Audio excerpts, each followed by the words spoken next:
Hey guys, welcome to Downtown Tailoring. I'm so excited for today's video because our last sewing hacks video was so well received, and not just by you guys, our dear audience, but also by some other creators. After I posted, I've seen the button trick popping out in a few videos. I'm a proud mama. Let's go! Up first is related to managing sheer material. I usually have mesh of all kind of colors for every skin. The purple is for Venusian and the green is for Martians. And my customer brought in this dress. Is all sheer in the center and she wants to wear a bra. So I chose one mesh that more or less goes with the color in combination with the top part. So I fold it twice to have 4 layers to build up the opacity. She gave me 1 hour to do this job because she's leaving on a plane for a wedding in 2 hours. Now she's doing her nails while I'm working.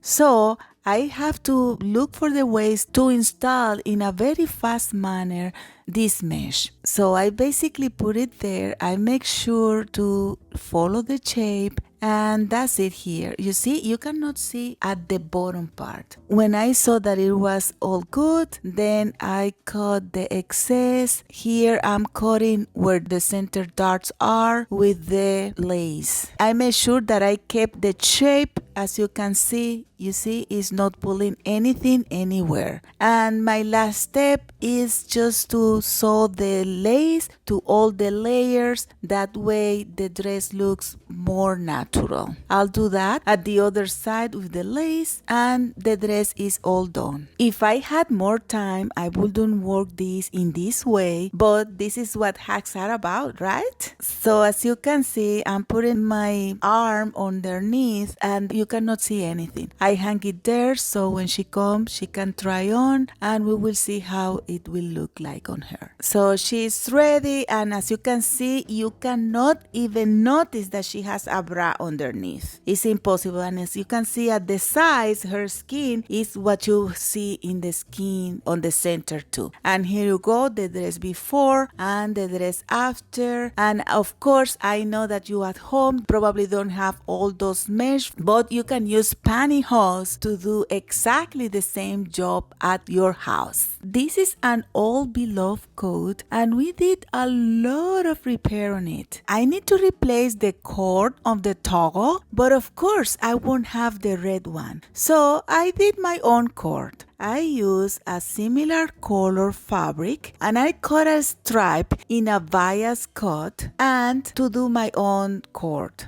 And I don't know if you remember, this is basically the same concept or principle of the spaghetti straps. We've done that before, but the difference is that we will leave material inside to make it sturdier. So for that, I have to measure more or less the length of my straps, and when I start to put my rat tail, I will put it leaving another tail more or less the same length of my straps. Then the rest you can have it the length you want, it doesn't really matter. So I will do exactly the same as I did before, and I'll use this narrow foot to be sure that I'm leaving enough material inside for the seam allowance. Then I will do exactly the same. I will start by securing my rat tail. I am leaving the first part a little bit wider to facilitate the turn, and then I will sew all the way down, and if you want you can go a little bit out to facilitate the turn as well at the bottom.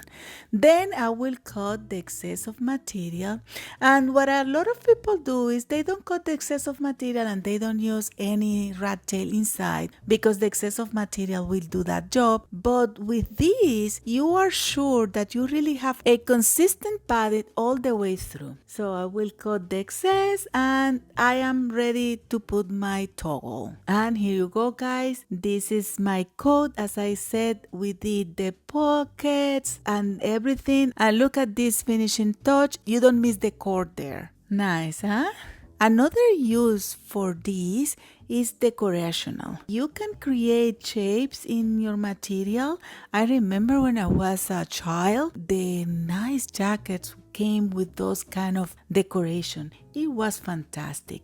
Nowadays, the fashion is so fast that there's no time to do all those things. But if you are sewing at home, if you are sewing your garments, you can distinguish yourself with those details.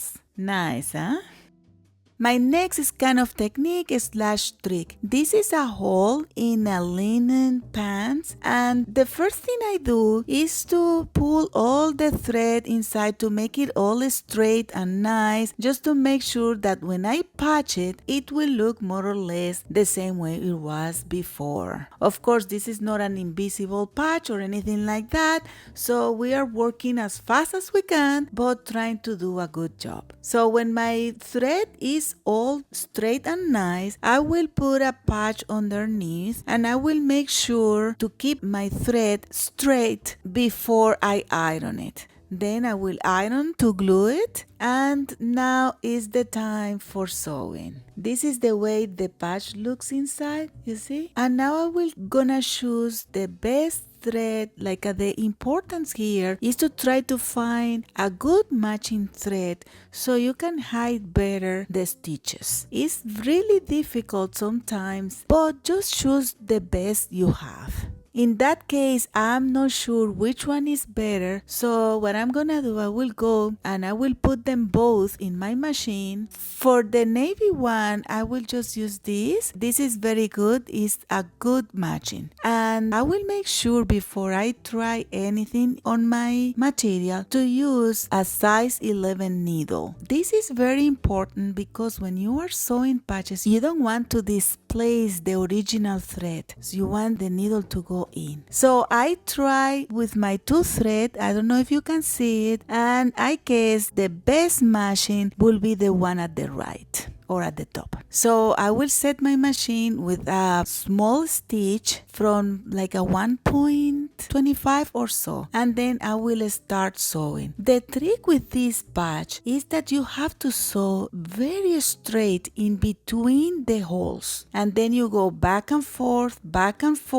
and don't sew with the white thread in the blue part. Make sure to cover the whole area and then change the thread from the blue to cover the blue part. And here you go. You see, you can see the patch, you can see everything, but you see from far, you barely can do it. It's just right there. I'm doing my last ironing, and these are the results. Nice, huh? The customer was very happy with her patch. Now, this is like a fun game, like where is Waldo? Where is he?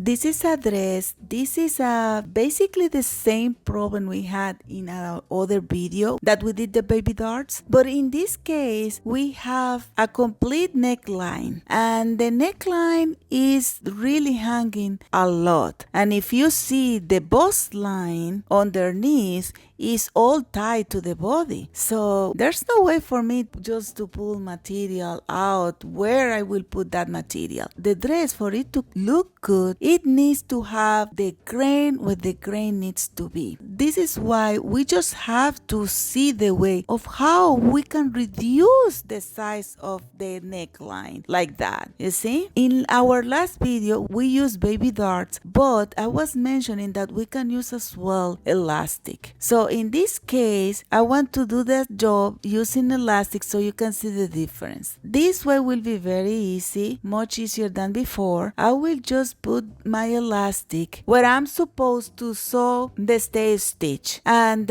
what I'm doing is just to pull the elastic just a tiny bit. And that's it, all done. That was easier, right? And now the neckline is a little bit reduced, and look at that in my mannequin. Now it contours the body. As you can see, you feel it strong, it's not going out, it's not going anywhere. And look at the before and look at the after, and you can see the difference.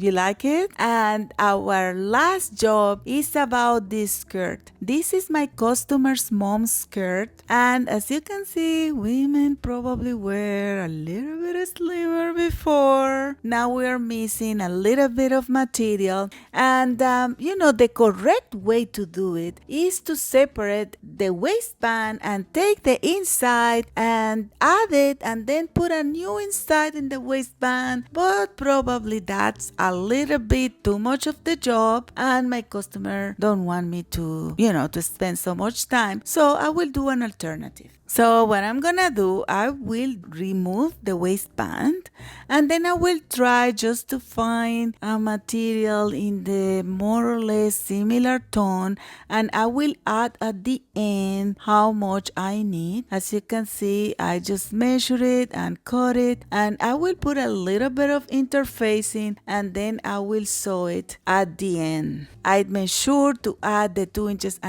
I needed, and I did the same width of the original waistband, so it will be basically like an extension of the original one. And then I will sew my edge again. Then I will mark my material to finish the edge, and then I will mark where the buttons were, and then I will mark it again.